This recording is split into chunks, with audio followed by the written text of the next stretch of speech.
I'm going to be talking about Sylvia Pankhurst and the struggle for women's liberation. So I wanted to start obviously with the fact that it's International Women's Day on Saturday. And on this day, all the kind of corporations and institutions that have never been on a demonstration for anybody's rights ever, who probably have told their employees to take off their Palestine badges at work, all of them will have some kind of hashtag and declare their support for International Women's Day and say that they are taking part. What I think won't be talked about, what I predict won't be talked about on Saturday by any of these corporations, are working class women, their struggles. They won't be talking about the working women who will be predominantly the cleaners of their offices on low pay or anything like that. And that, in fact, is quite ironic because that was actually the whole reason that International Women's Day was created over 100 years ago. It was created by socialist women to distinguish working class women's struggles from the kind of feminist movement that was only focused on women at the top of society and their concerns. And Sylvia Pankhurst, who I'm going to be talking about tonight, was very much part of this working class socialist tradition of International Women's Day. She led an organisation called the East London Federation of Suffragettes. And this was an organisation of working class women campaigning for everyone's right to vote. And when this organisation launched its own newspaper, it did so on International Women's Day, the 8th of March, 1914. And you can see an image of the newspaper here at a demonstration in Trafalgar Square. Now, although there, of course, have been many, many advancements since the period that I'm going to be talking about, the period when Sylvia Pankhurst was an activist, if we think about, the fact that obviously, now there are women in Parliament, women obviously have the right to vote. There are many women in positions that would have been completely unimaginable 100 years ago. Actually, the problems that the East London suffragettes identified, those have proved more intractable, whether we're talking about low pay, whether we're talking about poverty, whether we're talking about the gender pay gap, whether we're talking about how unaffordable and difficult it is to obtain decent childcare, whether we're talking about sexual harassment. These were all issues that the working class East London suffragettes spoke about. And I think these are all very much issues for us today. And I think it's quite revealing that at the time that International Women's Day, the moment when International Women's Day received such kind of widespread corporate endorsements, actually the original meaning of International Women's Day couldn't really be more relevant. So I want to talk about Sylvia Pankhurst's contribution, who she was, her ideas about women's liberation, and why I think they're still very useful in the present. Here's a photograph of Sylvia Pankhurst along with her older sister Christabel in the middle of the image, and on the left her mother Emmeline Pankhurst. And I've put this image up because in 1903 Emmeline Pankhurst together with her daughters founded the Women's Social and Political Union, so a new organisation to campaign for women's right to vote. And this organisation was distinguished initially from the other organisations that existed at the time by its politics. So this was an organisation that included women like the Pankhursts themselves, who were involved in the contemporary socialist movement. They were involved at this time in an organisation called the Independent Labour Party, and also women involved in the labour movement at the time. They founded the organisation in Manchester, so obviously in the northwest of this country, where women were organising in the trade unions in the cotton industry. And these initially are the kinds of women that that get involved. I know that obviously, you know, one of your local suffragettes in Preston was Edith Rigby, and she also was very kind of typical of the kinds of women that joined this movement early. She'd been involved in the socialist movement. She was a member of the Independent Labour Party.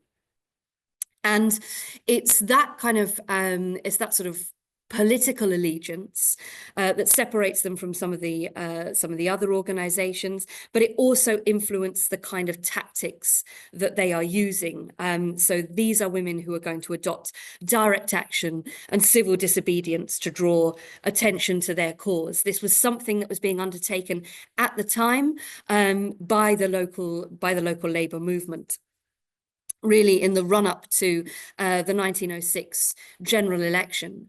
One of the big issues for people at that point was unemployment and the way in which there was no social provision for the unemployed. And so a demonstration was held in Manchester, protesting around questions of unemployment in 1905.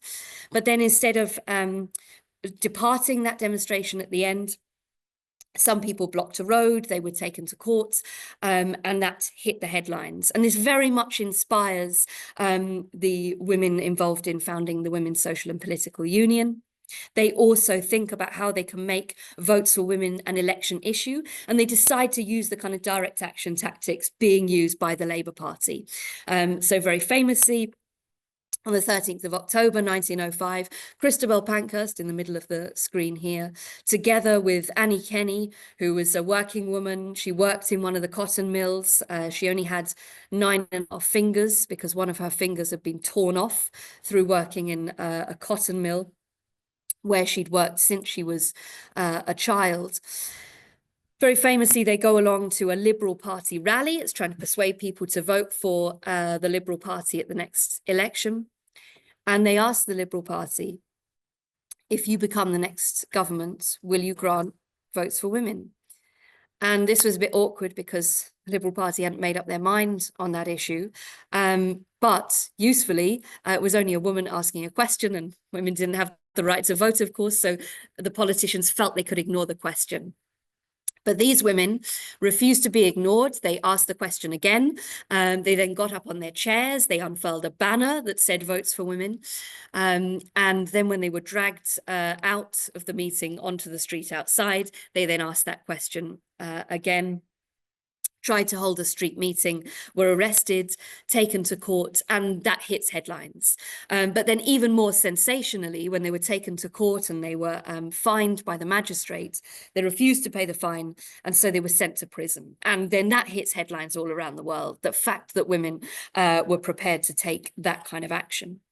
So initially, that's what distinguishes this organization. It's the kind of women that are involved, it's their sort of politics, and it's the tactics that they employ. But over time, there's a kind of separation between those things. And I think this is quite nicely illustrated by the following slide.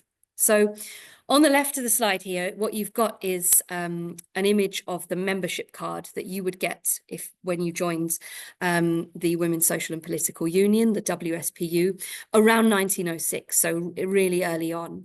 So this was designed by Sylvia Pankhurst. She was herself an artist.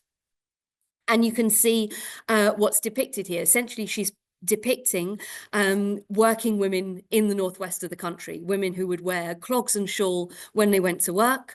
This is purely a working class demonstration. So these are the kind of women that they're attracting into the movement. But then after essentially a few years have passed and they've been organizing, they hold an enormous demonstration, at that point the biggest demonstration in British political history in 1908. Much of the leadership of the campaign perceived this as a failure of the kind of politics of mass action. Lots of people taking action together. And they start to make the argument that the tactics kind of need to change and that they need different kinds of women involved in the campaign. So shortly after that big demonstration had been held, one of the leaders, a woman called Emmeline Pethick Lawrence, writes this in their newspaper, Votes for Women. I appeal especially at this moment to the strong to come forward now and take upon their shoulders the burden of the weak. It is not the toiling mother, the sweated worker, the deserted wife, the worsted in life, who can bear the strain and stress of the battle we are fighting for women's deliverance today. So essentially what she's saying is it's not the kinds of women that are depicted on that membership card who are really welcome in this campaign. She says we're still fighting on their behalf, but even though these are the women that do all of the work in society, she's framed them as too weak, as not really able to be proper political campaigners. And instead, the women who are defined as the strong women in society are the elite women in society. And these are the women who are going to have to kind of undertake the sacrifice of doing all the campaigning. So this is really kind of one of the arguments that they make. And this argument relies upon the idea that women all share the same interests. So there are some women who are not kind of suited to take part in campaigning, who are working class women, but they're saying that's not a problem because more elite women in society, they can just effectively represent them because we've all got the same interests at heart. Now, this obviously was manifestly not true, but one way in which this was kind of enforced in the campaign was there was big pressure on women to not bring so-called politics into the campaign. So not to bring any issues that would divide women into the movement. So these were many of the issues that actually had motivated women in the first place to get involved in the campaign. They got involved because of issues around poverty and unemployment and low pay. Now these were being described as issues that not all women could support. So they're told, well, that's what was coded as kind of male politics. Don't bring that into the campaign. You'll divide us up. But of course, when this argument is always made, don't bring politics into the campaign, always what's meant by that are politics that are going to disrupt the status quo. And the status quo is kind of described as not political at all. And of course, the status quo is intensely political. What it's saying is don't challenge the status quo. So really, it was the kind of dominant politics of society, except on the question of votes for women, that start to predominate in the campaign. And this results in things like this. So I've got a photograph here of a demonstration that the WSPU holds in 1911. And this was called the Coronation Procession. So this was held when the new king was being crowned. And this essentially was an appeal to His Majesty to see the wisdom of women's suffrage. And as part of that, the bit that you're seeing on screen here is the centerpiece of the demonstration, which was this, what was called a car of empire. All these women around it kind of dressed in white, showing that they would be kind of fitting custodians of the empire. Essentially this idea that they would kind of help run the empire better if women were brought into the political fold. So these are the kind of ideas that are now starting to predominate, these ideas that are completely compatible with British imperialism, and of course the suppression of millions of people's political rights and right to have any expression. So this is the kind of politics that are beginning to predominate. And along with that, what they argue as they're kind of leaving behind the big demonstrations to put pressure on the government is that the idea that instead of that, what they should be doing is escalating the militancy. So militancy that at the beginning had been described simply as, women demanding their questions to be asked in Parliament, or in public meetings. This escalates. It particularly escalates in response to state violence. But towards the end of the campaign, the leaders are making the argument that what's needed are things like arson attacks on private property, very kind of secretive, kind of underground militancy. And this will be kind of a way of punishing the public, the general public, and the government for not yet supporting votes for women. So this is relying upon a very kind of small, secretive group of activists now, necessarily, not upon mass action. Now, Sylvia Pankhurst, who was a socialist, argued that this was a big, big mistake. And so what she tries to do is to organise a working class women's movement in East London. She said that the Votes for Women campaign had to appeal to the vast majority of people in society, and the vast majority of people in society are working class. But what she also thought was that if working class women were involved in the campaign, it would make it much harder for a small group of activists when the government turn around and say, oh, you can have the right to vote, but we'll give it to the richest women. She thought it was pretty likely if there's no working class women involved in the campaign, that wealthier women in society might be predisposed to go along with that. So she thought, well, if this is a campaign where working class women are actively involved, they're going to fight back against that. They're going to fight for a democratic demand. But she also saw this as a really important way of combating the criminalization of the movement and the isolation of those activists who she believed were very brave, but she believed this was a counterproductive strategy. They were going to cut themselves off, and it'd be very easy for the state to criminalize them and shut their movement down. What she argued is that the movement needed a bigger base. They needed to get more people involved in the campaign in order to be able to protect that campaign and have a chance of winning. And therefore, she thought they needed wider support in society. And she had a real basis for believing that this was possible. Because at this exact same time as the suffragettes are experiencing increased state repression, from 1910 to 1914, a wave of industrial action sweeps the country. So these are workers going on strike, actually around a kind of cost of living crisis. And they're striking in all of the major industries, in the coal mines, on the railways, in the docks, which particularly affects women in East London, but also in small factories and things like that as well. So this is taking place. This is a very militant struggle that's taking place in industry. And in East London, where there's a strike on the docks, women are taking part to defend that struggle. So they're taking part on the picket lines. They're experiencing police violence, just like the suffragettes were doing. And I got some images here to give you a sense of that. On the left is just a section of a huge rally in support of the striking dockers in East London. So Sylvia Pankhurst identifies that these people are also people who are militant campaigners. They're coming up against the same kind of state repression, but also that they've fundamentally got the same interests. Sylvia Pankhurst sees the struggle for women's suffrage as a struggle for women to have control over their own lives. And she identifies that this is also what working class people are fighting for. They're fighting for control over how they're treated every single day of their lives at work, how they're paid, these kind of questions. And it's for this reason that in November 1913, she joins a platform at the Royal Albert Hall, massive venue in London, in solidarity with working class trade unionists in a British colony in Ireland who've been locked out of their workplaces for daring to join trade unions.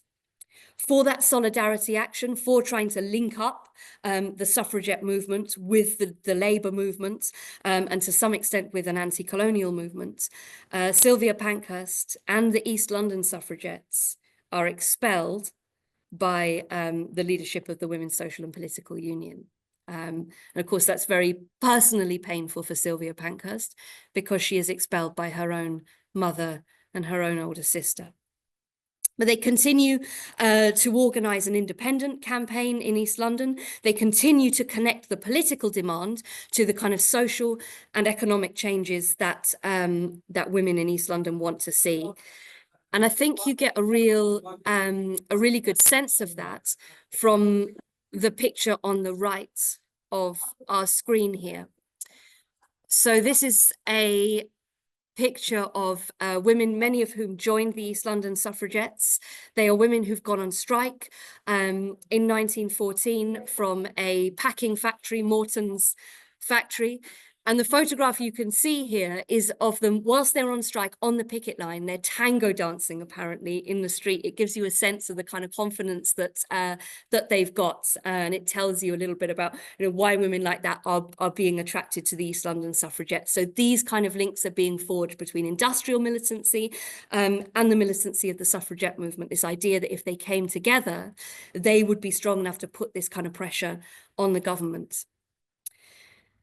Of course, they're expelled in right at the beginning of 1914, so they're not in existence very long as an independent organisation before the First World War breaks out, which produces dilemmas for the suffrage movement.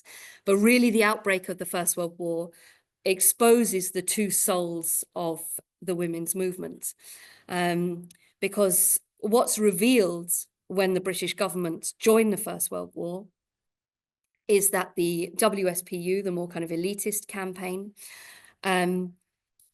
its politics lead to it putting the nation state and the British Empire ahead of the campaign for women's rights. You can see this here. So on the left of the screen, I've put a copy of the WSPU's paper. It changes its name in wartime from the Suffragette to Britannia. And then I don't know if you can see, but at the top there's a new slogan as well: for king, for country, for freedom. There's no mention of women any longer on the front of their paper. Whereas the East London Federation of Suffragettes continues to fight for working class women's interests against the nation state. So, for example, they campaign for equal pay. They say that the women who are being encouraged into the factories, actually after 1915, conscripted into the factories to work making the munitions, that they shouldn't be paid poverty wages. They shouldn't be paid wages that undercut male workers. There should be equal pay existing in the country. And you can see that there. You can see their newspaper. Initially, it's the Woman's Dreadnought. Later, as it becomes a more socialist organisation, it becomes the Workers' Dreadnought. And you can see them celebrating a strike towards the end of the First World War by women for equal pay in London. And quite soon, they become an explicitly anti-war organisation. And I think this is the tradition that Sylvia Pankhurst stands in, that is the tradition that's relevant today. It's a tradition that says a focus simply on getting women in the top jobs and top positions in society cannot deliver the kind of changes that the majority of people want and need to see. And I feel it feels kind of very obvious saying this today when a female chancellor has just announced there's going to be massive welfare cuts that are going to, of course, affect working class people across the board. But we also know that these kind of cuts disproportionately impact on women. And it's a tradition that says we need to struggle for a different kind of society, a society that's not based on inequality, exploitation, and oppression, because this isn't that kind of a society. That's where women's oppression comes from. And simply focusing on getting women at the top of that society is not going to get rid of women's oppression. So it's this tradition that I think we should be celebrating and remembering on International Women's Day, not as kind of something cozy and nice to do, but something that will arm us in the kind of struggles that we're going to be needing to wage right now.